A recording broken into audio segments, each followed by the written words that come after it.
how's it going? Welcome to probably the either final or second to last review for Pokemon Scarlet and Violet's main game. So obviously this is excluding the DLC that has not been released yet, but we're going to talk about the main post-game. So obviously there's some legendary Pokemon to catch and some other Pokemon that need to be caught, but if you guys have watched my series, we beat the actual post-game. So with that, it is literally exploring Area Zero. This game has a lot of exploring, and I'm not surprised that after you beat all the main stories, there's more exploring to do. So basically, you're introduced to Area Zero, where all these Paradox Pokemon and your legendary Pokemon are from.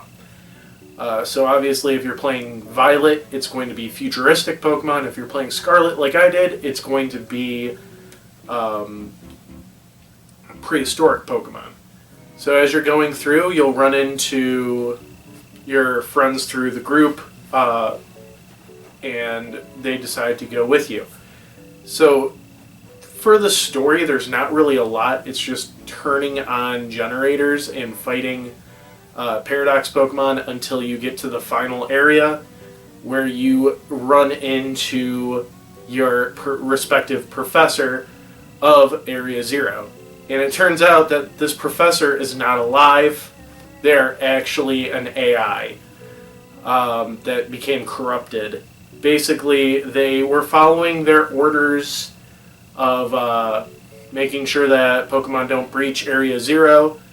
And I believe because your Pokemon and then whatever boss Pokemon that's the Paradox form of Donphan in your game broke loose, it believes that either everywhere should be Area Zero or there is a fundamental issue with Area Zero.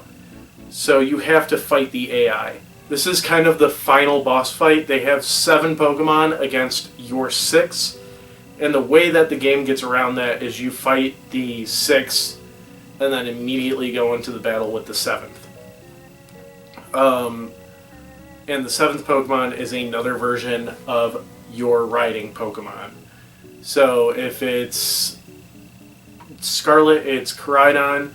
It's Miraidon if it's Violet.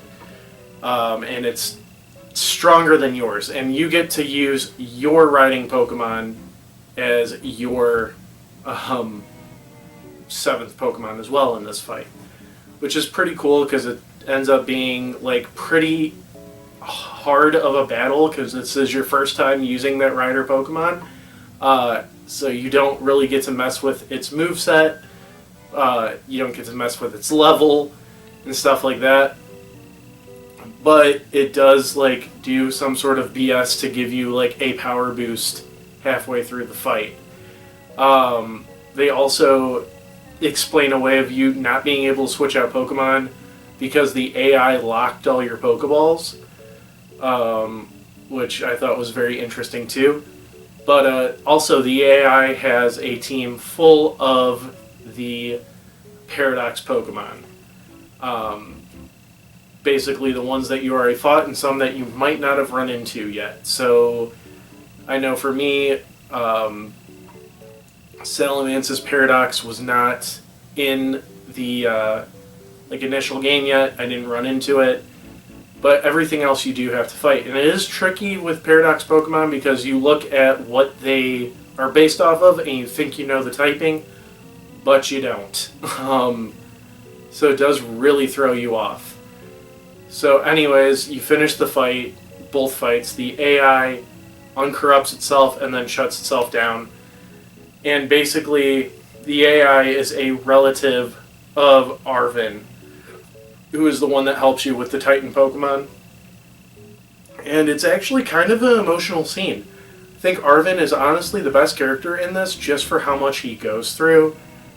He gets the most development out of everybody, I feel like.